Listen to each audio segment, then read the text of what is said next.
Welcome today to our Pharmacy 2.0 team case study with Rob Lamb. Now, you'll recognise Rob as being a bit of a superstar in the pharmacy industry, although he's not technically a pharmacist. Rob, for those who don't know you, give us a quick introduction to you.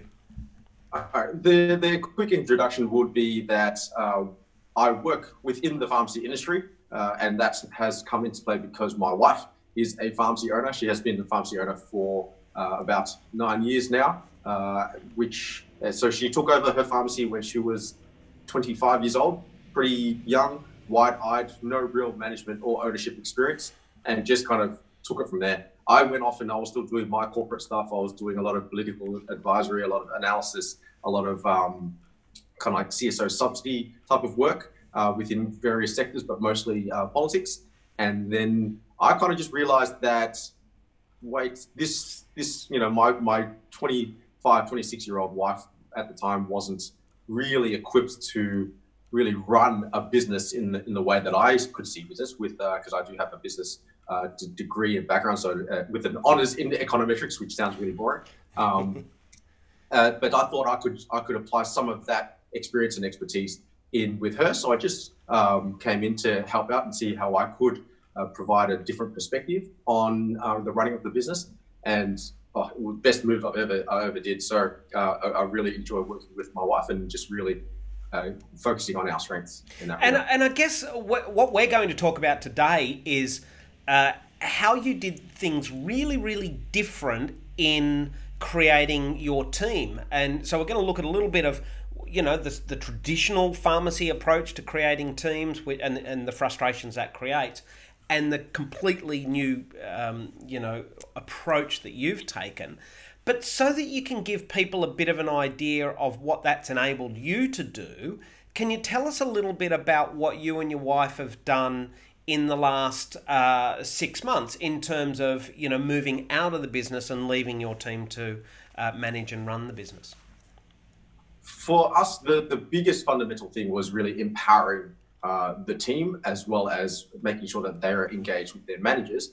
At the same time, ensuring that their dependence on us as owners was going to be less. The dependence of the customers to us was also going to be less, and that they were taking the responsibility rather than us just giving them the responsibility for them to really shine and be the best that they could be, and for us to create the environment to do so. Now, although Janine and myself haven't sold out of the business, and although we're not necessarily inside the business, we continue to provide support. We continue to be there for them should anything be required, but not from an operational perspective, because they've got that covered.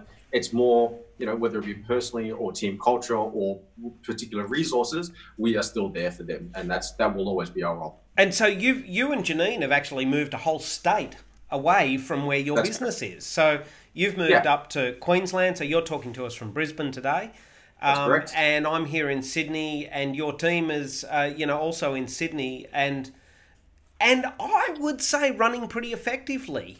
Your team seems to be thriving without having you guys turn up every day to be the micromanagers in the business. You've been able to really step back and allow them to thrive.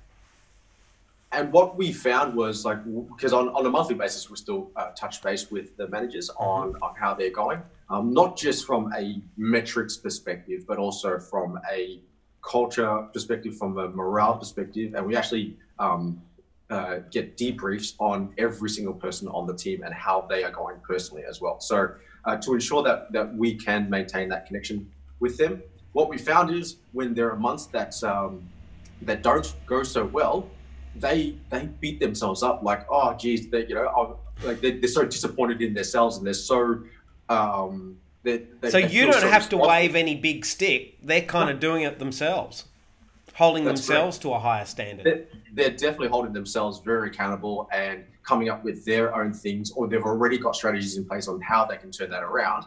And then the following month, immediately you see this shift in both culture, morale, and then also the numbers.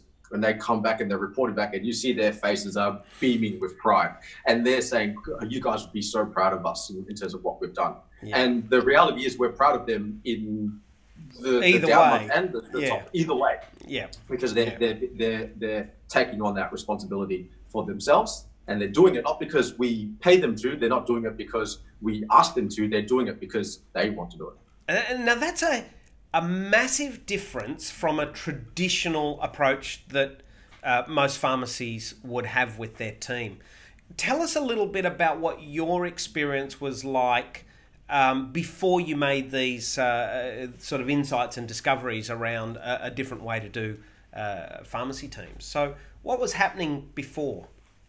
I guess what was happening before was a pretty standard model. So you had pretty much dispensary, which was, medicines and whatnot, and it was full of pharmacists and I guess qualified people in that regard. And then you had assistants, which were much more, front of shop based. So it was like dispensary at the back, front of shop, called hence called front of shop.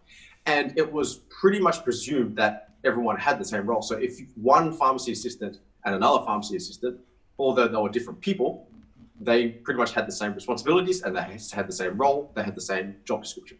Yeah. And conversely, a pharmacist, so long as you're qualified, so long as you've essentially graduated and passed your internship and you're registered, you pretty much have the same responsibility as another pharmacist. Yeah. And what we found is that doesn't necessarily lend itself, because there's so many things within that pharmacy or within each role. So one pharmacist is not created equal. One pharmacist isn't exactly the same as another pharmacist. So I guess even though you've obviously passed all your pharmacy accreditations, I think what I'm hearing you say is that you'll each have a different strength. If pharmacists, even though they're all pharmacists, will have natural dispositions for different aspects of the work, and that the traditional approach to building pharmacy teams is just go, okay, you're a pharmacist, you know everything, you can just go and do it all. And I guess the example would be, say, a restaurant. We all go to a restaurant, and I guess more in the higher end restaurants, there are very specified roles. Not all waiters are created equal. Yeah. So you could have a waiter that is really service-based and kind of like is a greeter.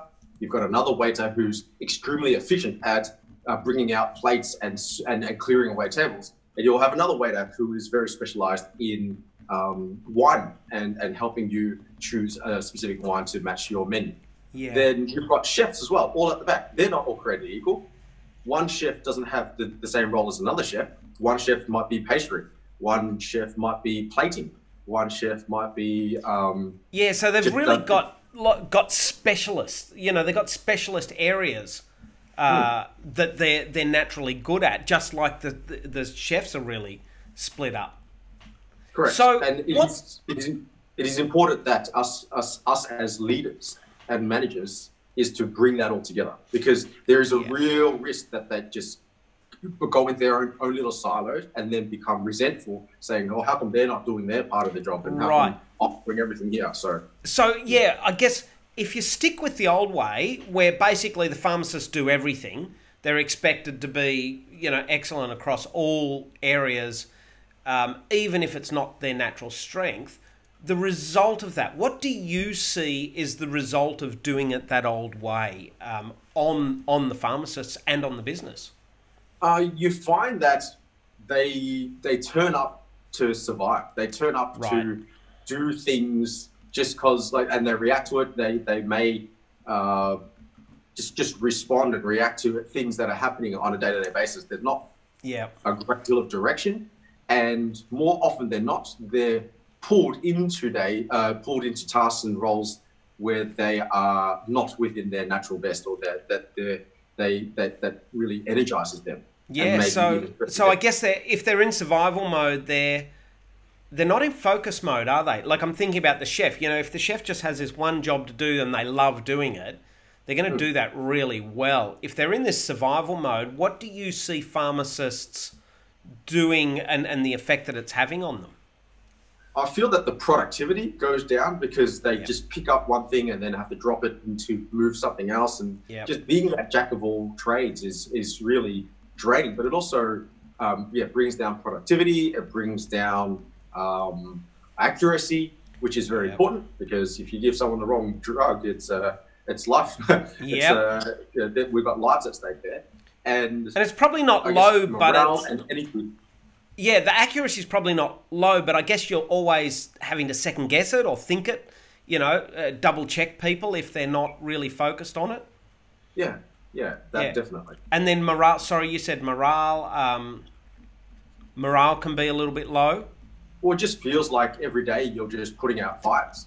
Yeah. And like you'll have days where it just so happens that randomly it's you're reacting to things that are in your natural state, and you end up serving a whole stack of customers, or you end up rearranging the dispensary, and you feel really good about it because it was a quiet day. So so I just feel so much better that I've cleared up that back office or that consult desk. It was really annoying me that it was so messy. So I've just cleared that all up. Or the storage cupboard looks way more neat, and it was really bugging me that was the case. Or those sorts of things where sometimes you'll have those days where you can where they come around, but they're not by design. It just happened. Yeah, so there's sort of, I guess the thing is, if you're in survival mode, you've got really no plan or no design about how to get the most out of yourself and how to get the most out of your team. That's correct. Yeah. So give us a little bit of an insight into your business and what kicked this off for you, because I suspect there's probably a lot of pharmacists who can go, oh yeah, I do feel like my team are running around putting out fires, and I don't know about you, but a lot of people I work with are just so worried about their team not doing it as well as they would do it, that they end up feeling like I've got to do everything myself. And the problem, of course, with that is you, the boss, work way too many hours, and you're the most strung out, most burned out person in the entire team, when in fact, really the opposite could be possible. So tell us a little bit about what got you going on this, there's got to be a better way kind of thinking. I guess the background would be when assumes, like every other pharmacy, that I guess all pharmacists are created equal. So therefore they all have the same role and they all have the same responsibilities, or thereabouts, roughly. So what we found was, although they had their natural strengths, there were certainly areas for improvement. And you hear this a lot when it comes to management. And this is the things that you do really well, but that's great. However, here are some areas for improvement. And what we found was we were focusing quite a lot on support and training of those areas of improvement. And that took a lot of energy from us as managers. It was quite a lot of energy for them to really, bring that up. And for me, it was the return on time invested just didn't seem like it was a good use of their time and my time. And it's not that we didn't see improvements, we did, but it took a lot of energy and it took a lot of time. And the return on that just didn't seem like it was there. So I guess that kind of... Yeah, what I'm hearing you saying is you tended to focus on weaknesses. Basically we focused on the negatives as in what we're not doing well and what we need to get better. So a lot of the feedback that your team were hearing from you is, all right, we need to get better at this. And that's probably the majority of the information that they get, which was draining for you and draining for them. That's correct. And I'd put all this effort going, oh, geez, if that person's not that great in terms of operations, well, then what workflow or what work process can I put in place that makes it as easy as possible for them? Can I build a spreadsheet to make it easier to kind of track what's going on? Can I write a process document with screen captures so they can really follow that along, so it's just as simple and easy as possible? So you really had to put a lot of energy into trying to limit any sort of liabilities or limit any mistakes. Absolutely. Correct. Yeah, yeah. Which I'm thinking, if you're wanting to sort of think about the whole business, that's like a little bit too much energy to be focusing on limiting liability, you know, or you know, in picking up weaknesses. And the reality is that's how most, not just pharmacies, but businesses run, and Yeah. business owners seem to think that that's just the way it has to be. Yeah. Yeah, and there was just something within me that said, there's got to be a better way. How can I do this better?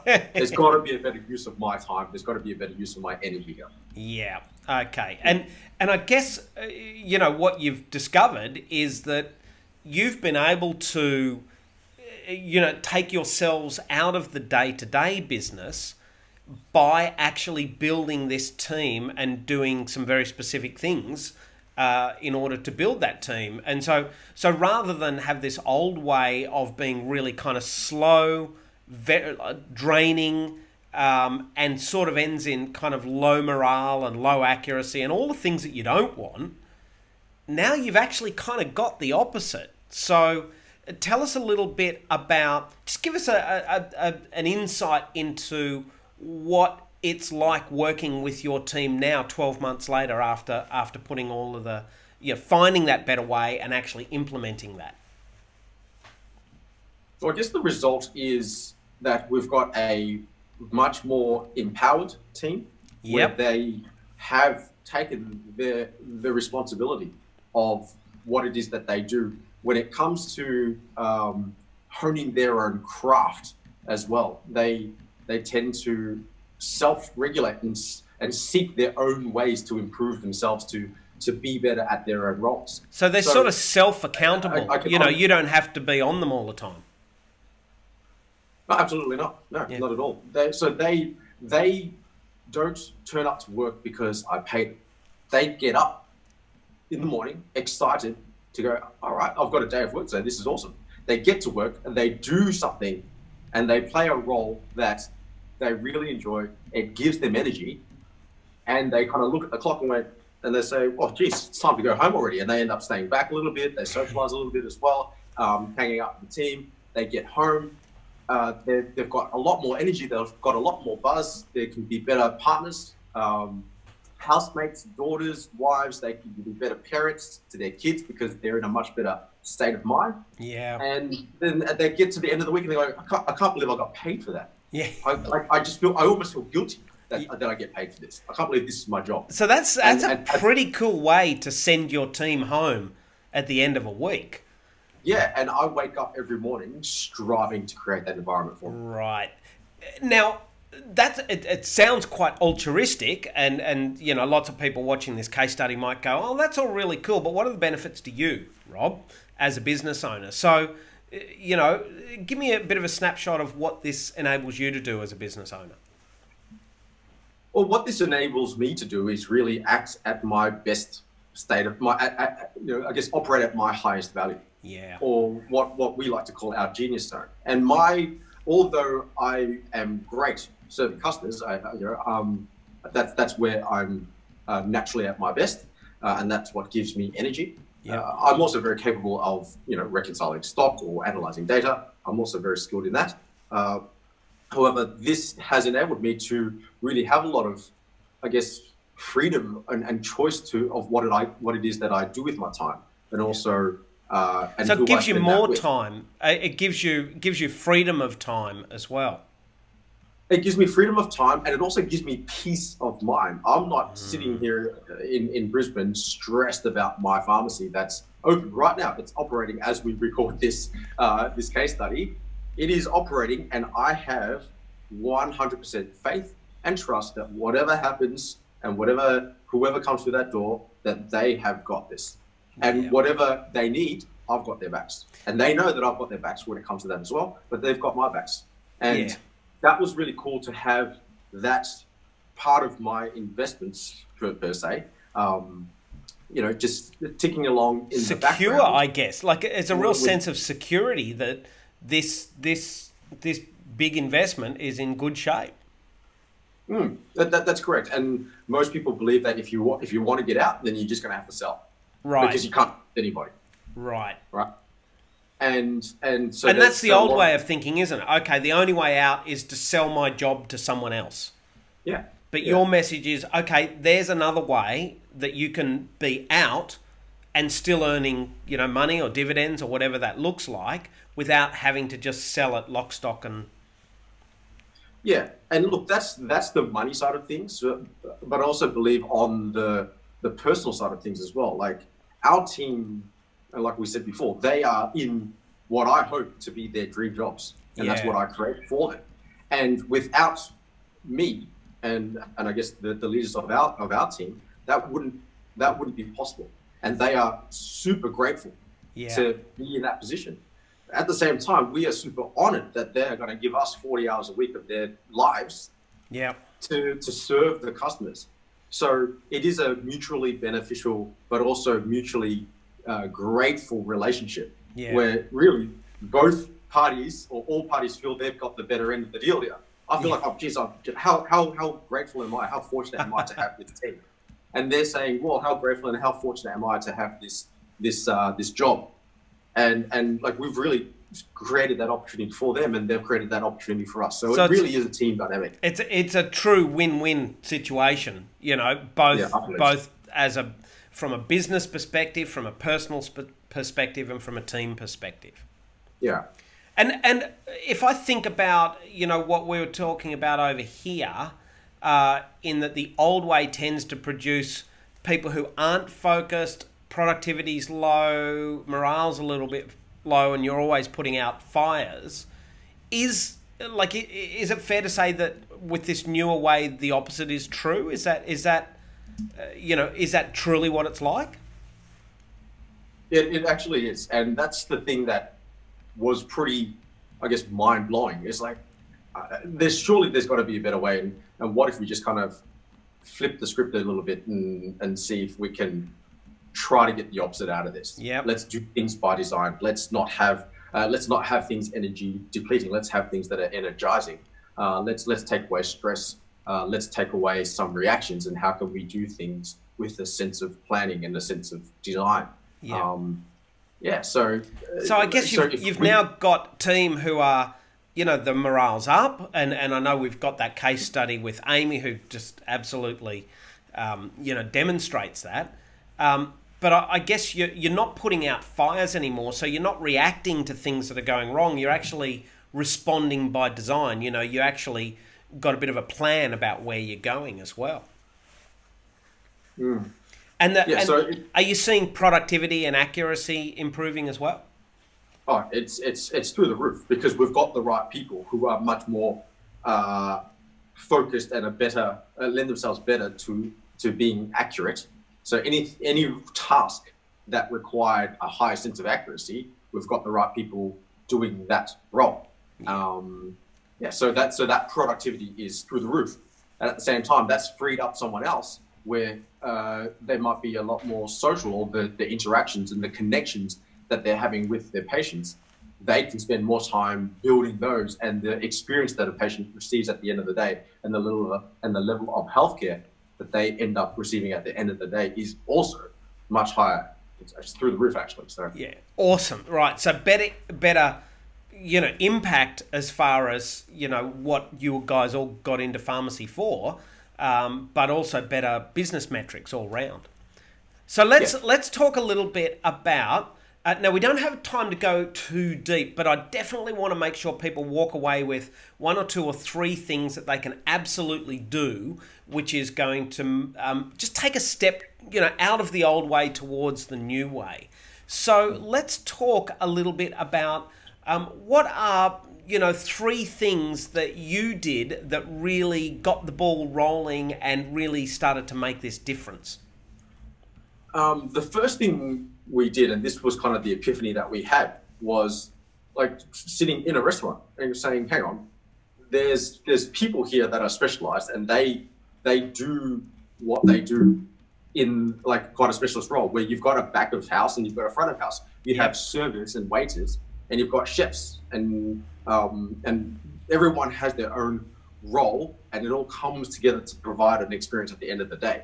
Yeah. And so it's a whole team experience. Like, it's not just, being good at one thing that gets the whole restaurant over the line, for example. You don't have a waiter that takes your order and then goes at the back and cooks it for you.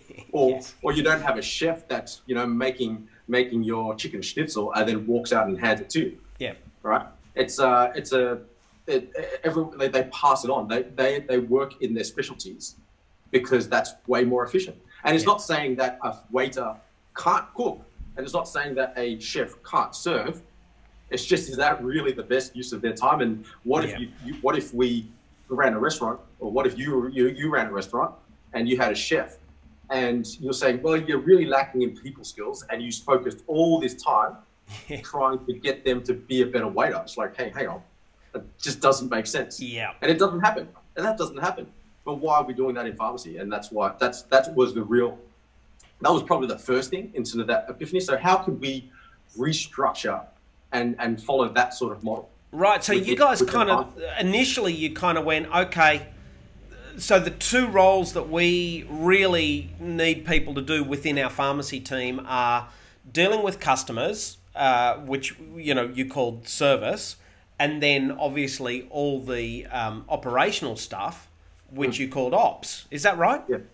Yeah. And look, there's a pretty, well, for us now, it's a much more clear distinction. Whereas previously it used to feel like front of shop, which was retail, and then dispensary, which was kind of like ethical medicines. Yeah. However, within both, you still had to do certain things. As a retail assistant, you still had to serve and interact with customers, but there was an operational element. You had to clean shelves, you had to straighten them, you had to put stock out, that sort of stuff. And same thing with the dispensary. You still had to, there was an element of service where you had to counsel, make sure that they're taking their medicines properly, and make sure that they may be able to benefit from some of the services that you offer.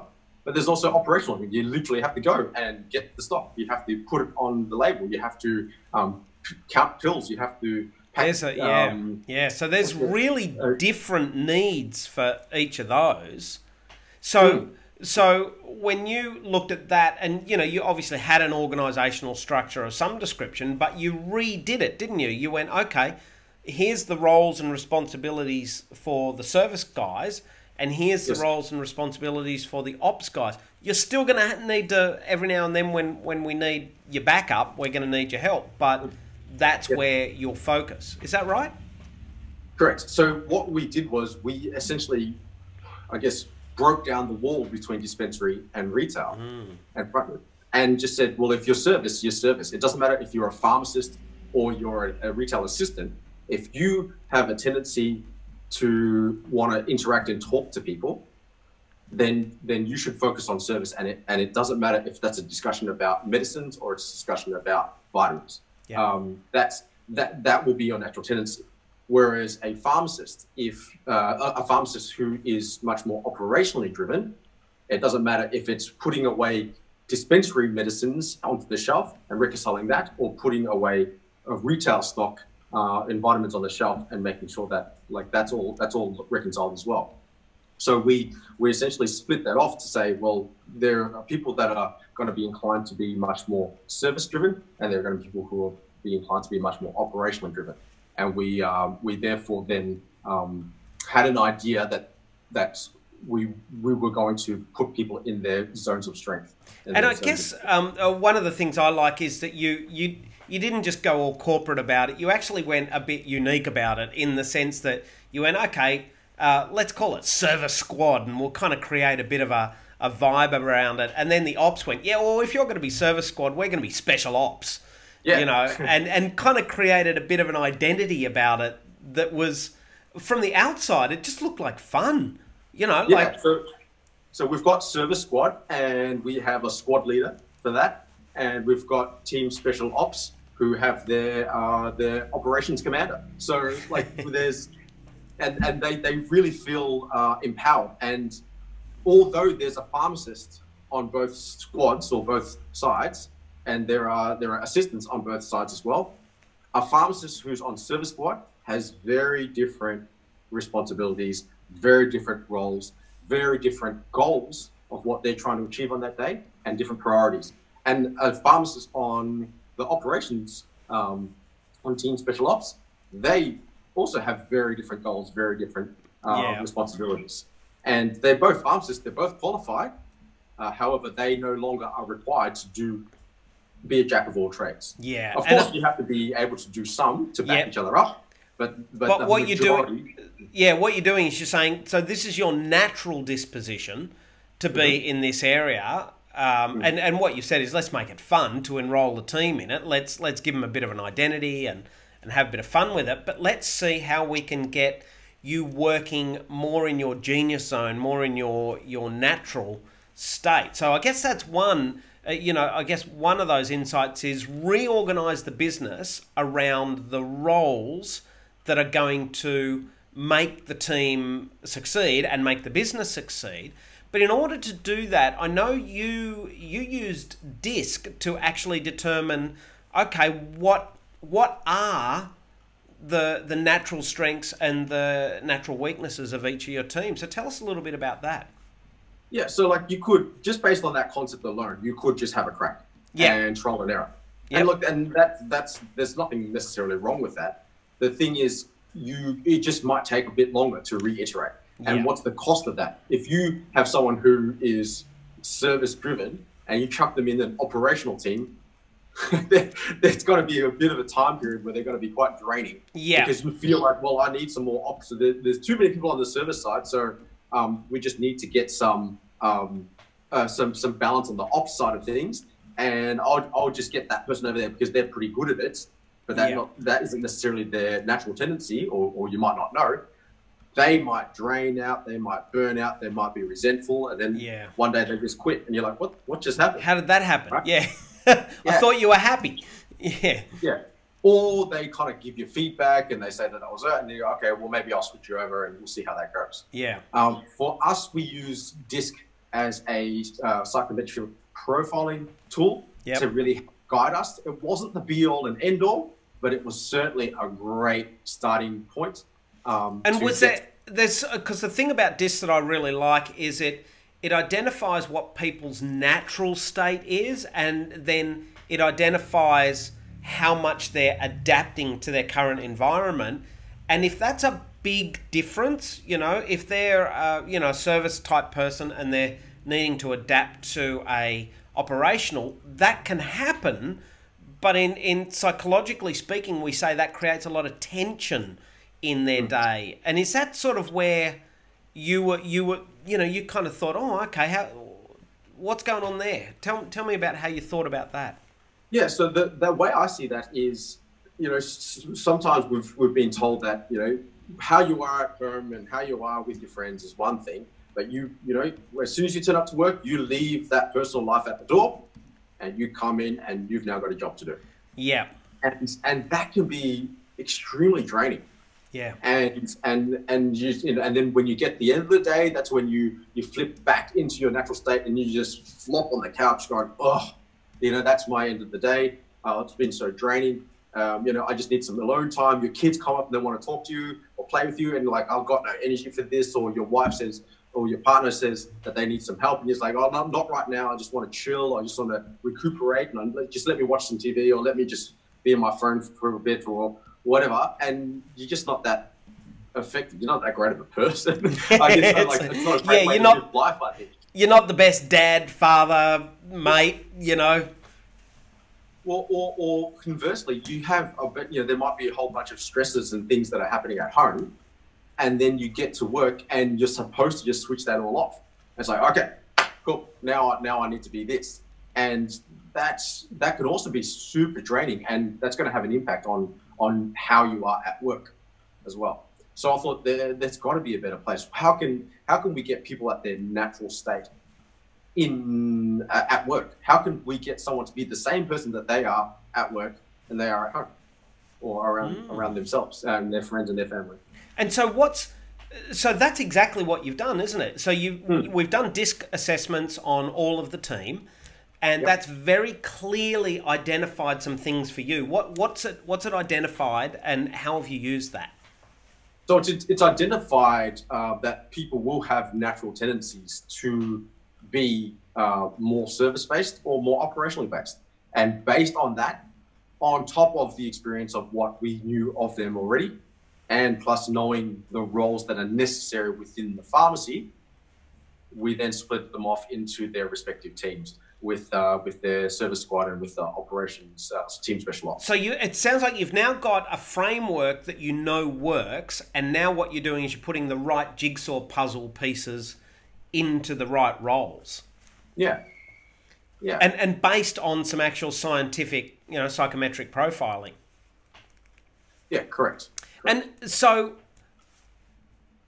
let's talk about how the team handled this. So what was their, from the perspective of you implementing this and saying, okay, we're going to switch things up a little bit, how did you experience the team responding to that?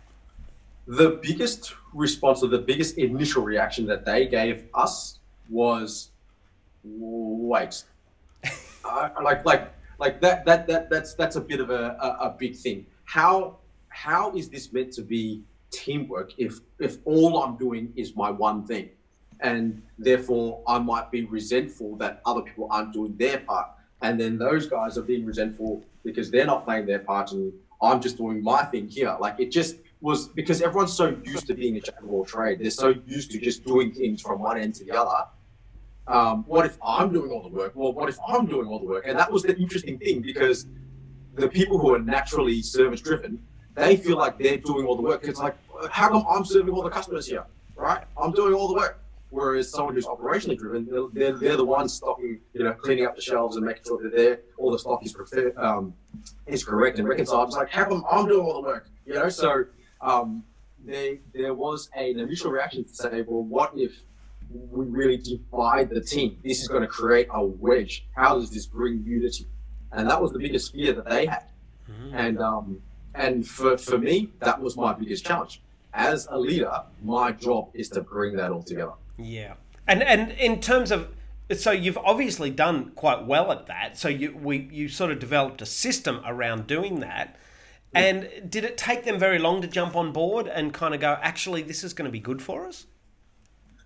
Probably took about a month or so, which was probably a bit quicker than I thought. But what we found was we just had to commit to it.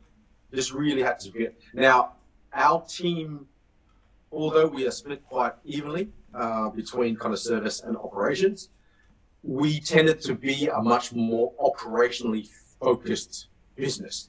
And there's a lot of operations that exist in the background. So when a service squad member was not serving, their tendency was to go, well, the most productive thing to do is to go and push stock away, or go and reconcile and straighten some shelves, or do something that's operational for them. I'll just sort the claim or something like that. Whereas now their focus is, well, let's polish up on my product knowledge. Let's do some role playing with each other. Let's debrief and reflect on the last interaction that I just had, and can someone else give me some feedback on how that interaction went and what else I could do. So they can work on their strengths and get that better. And so now, you're, I guess, 8 or 10 months down the track of doing this. Is there any concern about, from the initial concern of, hang on, am I going to be doing too much work? What if they've not got my back? How has that worked out for you guys? It was almost like this magic that kind of went through where, like you'd have service guys essentially feeling guilty, going, geez, I just feel like I've just talked all day, and I haven't picked up a single box to put on the shelf. I haven't cleaned a single shelf. I haven't straightened anything. I haven't touched the computer to reconcile any invoices. I almost feel guilty because all I've done is just serve. Whereas an operations person's going, this is great. I was able to clean the shelves. I straightened all the stock. It's all sorted. The stock is, the invoice is all reconciled. The claim is done. Like, this is great. I felt, and I haven't had to talk to a single customer, or not much. Yeah. The service guys have got that. Yeah. And so they just felt like, it's like, oh gosh, like that's done. Because in the past, if you spent too much time talking to a customer, then you're essentially punished because the other operations weren't done. Yeah, you're letting down the operational side of it. Yeah, you're letting down the team, or and then that just builds on to the next day, and the next person has to kind of deal with it. So the opposites actually happen, because when you I almost feel like they can just sigh a breath of relief and just say, it's okay. It's okay. They've got me covered. I've got them covered.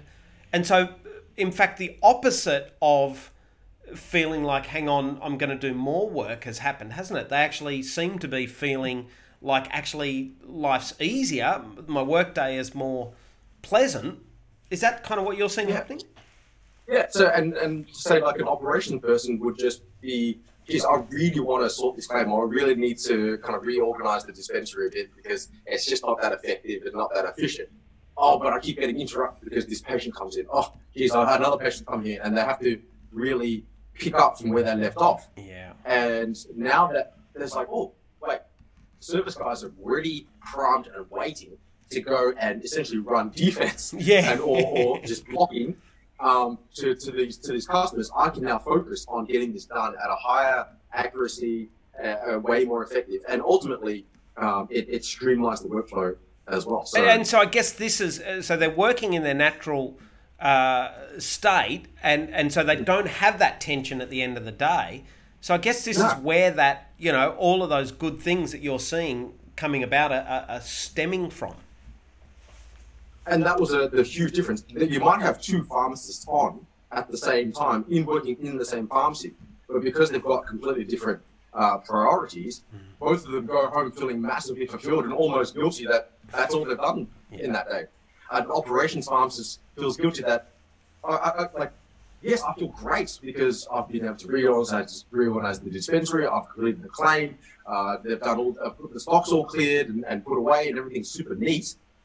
But I didn't serve any customers. Just like I almost feel guilty, you know, like I've let the team down. Whereas the service person going, man, I can't believe this was what a great day. I feel so fulfilled. I've had so many great conversations. I performed all these great professional services. I feel really like I've made a difference to a lot of their lives and really connected, and probably have made a really strong connection for life here. And I almost feel guilty that I haven't put the claim away. I haven't put any stock away or anything like.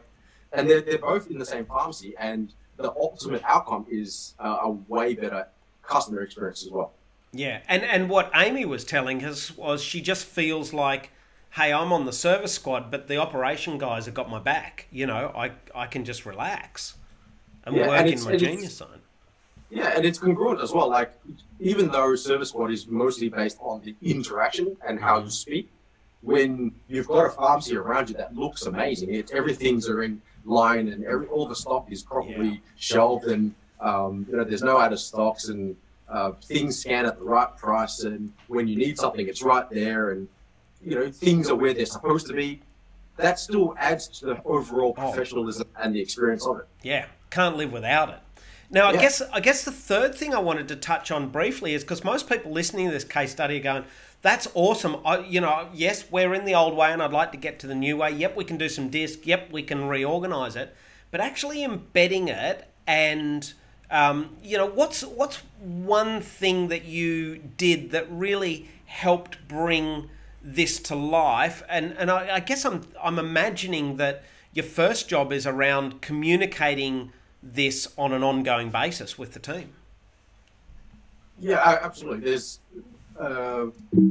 a lot of, I think communication is key. Now that you're working as a team, and it's even more imperative that you communicate well amongst the team. So we communicated initially saying this is what we're trying to achieve. This was kind of so give a clear picture of what we're aiming at. Yeah. And then so we talked about how we wanted to create better customer experiences. We wanted to be more productive and effective with the people that we've got. We wanted to make sure that people who are coming to work at this pharmacy, that they're actually creating some meaning from that as well. Like they're turning up and they feel like they're contributing and they're making a difference. So they've got a clear picture and they know exactly what their part in that big picture is. That's correct. Yeah. And then we said, well, this is our plan or strategy to try to achieve that. And so we went through the process, we did the disc, we then assessed based on what we knew of them. Yep. And then came up with the two different squads. And we came back and presented them that. And then from there, we nominated squad leaders. Yep. And from there, the squad leaders then talked about within their respective teams what their priorities were. Okay, so if I'm squad leader of service squad, what would be some of our priorities here? Yeah. You know, so how can we improve our craft? How can we be the best squad possible? And operations did the same. And so from there, the squad leaders meet weekly. Yep. The squad teams meet every, I think, 6 weeks. Yep. And on a daily basis, there's probably 2 5-minute meetings. One in the middle, one in the morning, and another one in the middle of the day, because we've got pretty much 12-hour days. So at the very morning, we have one, and that's everyone who's on, who is in either service squad or team special ops, and they just discuss their area of what they're focusing on. What they're focusing on, and also just to make sure that there's a positive light on it, making sure that they're discussing their wins. Yeah. So an operations win would be, oh, look, I was able to write a complete workflow on taking special orders. Yeah. Right, and that's their win. And then a service squad's win would be like, I had a customer who was really struggling with back pain, and I was able to, refer them to the pain clinic, and I'll book them in, and they're coming in tomorrow. Yeah. You know? So that would be very different according to their own different. Now, the other thing that's occurring to me is from a recruitment and retention perspective, I would imagine having this structure makes it much easier to A, find the right people, and B, keep your team longer. Is that what you're experiencing? Well, I guess it depends on what you mean by easier to find, because in the sense, I agree that it is easier to find because you're way more specific in what it is that you're looking for. Yeah. So when you know what you're looking for, it's much easier to sort through whether someone's a good fit or not. Yeah. That also being said, trying to get through and find that person can have its challenges as well. Because your bar goes up a little bit higher, I guess, doesn't it? Absolutely. And look, we've got a pretty specific process to navigate that, because it is quite difficult. The last thing you want is to hire your next door neighbor's cousins, daughters, nieces, best friend, because they seem to want a job, and you just hope that they fit. Yeah, that trial and error that we've spoken about is a very, very expensive business strategy, isn't it? Or it can be. I think so. I think it's expensive. It costs you time. It costs you money, and it costs you energy. And it's just not something that is really operates at your highest value, I believe. Yeah. So I guess what I'm loving about what you're saying is you're really clear on what the old way looks like, and the old way, I guess it's almost like it's just a cycle. It just keeps going round and round and round, and you're running harder and harder, and it's much, exhausting. Whereas the new way is like almost a springboard into the next place. Once you get this in place, now you get to go and take what you're doing to another level. Whether that's recruiting more staff, whether that's moving out of the business to give you time for other priorities, or whether that's not having to sell the business but still be able to have that there. So that new way has unlocked an enormous amount of potential for you, hasn't it? Yeah, absolutely. And like the level of energy and morale is definitely lifted as well. But what we're finding is they're innovating themselves as well. They're coming up with new campaigns. They're coming up with new strategies in themselves. So, and this is the service squad who kind of really wants to deliver a better customer experience. And over the last couple of months, even though I haven't been there as an owner, my wife hasn't been there as an owner. They've really wanted to make a focus on diabetes education and also weight management and weight loss, and both of those categories have more than doubled just within the last 2 months. It's insane, well above the standard average. Good for them and good for business, and I guess as an owner who's looking at it from a remote perspective, you go, excellent. I love the way they're thinking about that. And what operations did was, because service squad and operations are talking with each other, operations are making sure that they can support these strategies as best as possible. So they completely I guess, reset the planogram for weight management. They moved it to a much more prominent space. They made extra facings and made sure that it looked amazing. They also made sure that we had dedicated time slots for diabetes education sessions, that we had appropriate rostering to ensure that if you were to have a diabetes education session, that that the team would still be able to cover that person that's in there. So I guess it's impacted every area of the business, hasn't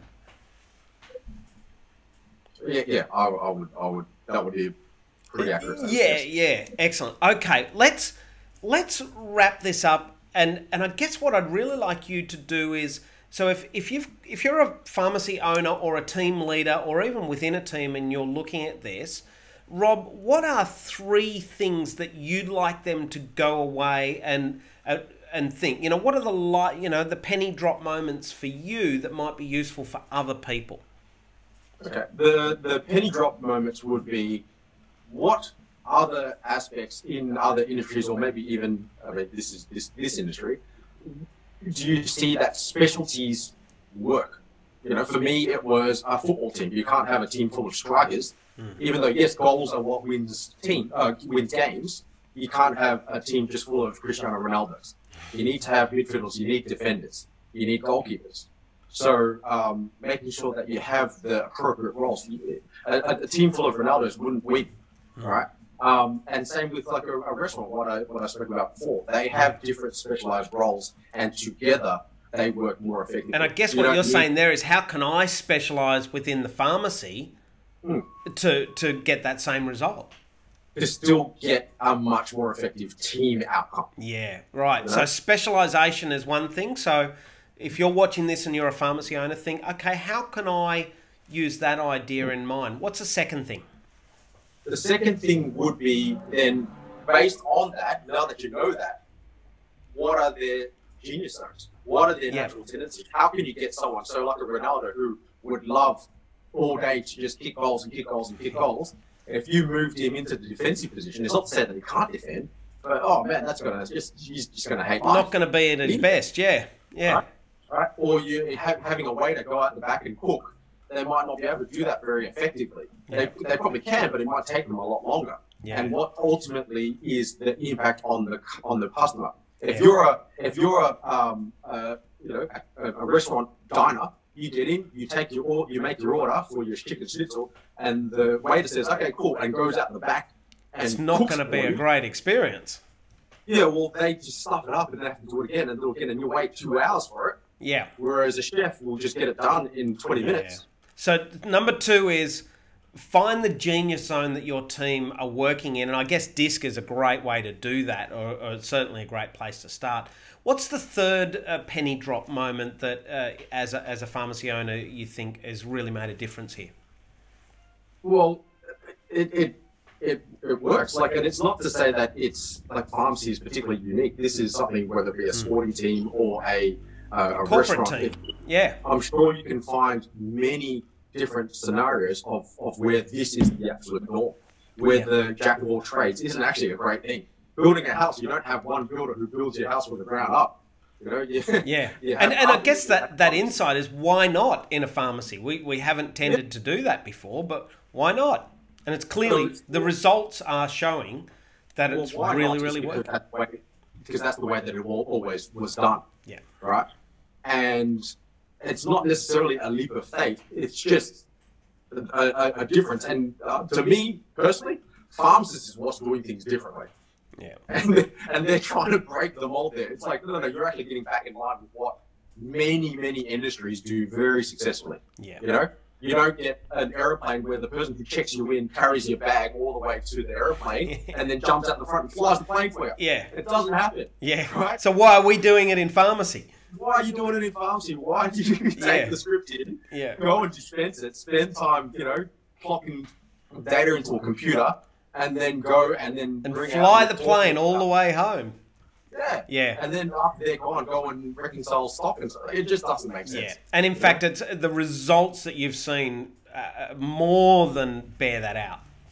Yeah, and the results are multifaceted. It's not just money. It's not just the metrics. It's the morale. It's the energy. It's your time, you know, your time. Yeah. And there's just so many things. I can't even list them all. So let's wrap it up there. They are three great insights, and I guess they're three things that anyone who's watching this can actually do. You know, obviously you and I are working together to help bring this to other pharmacists, and thank you so much for sharing your insights about what you've done. And sharing, you know, the result. It's a really fantastic. So thanks for spending that time with us. All good. Always happy to share.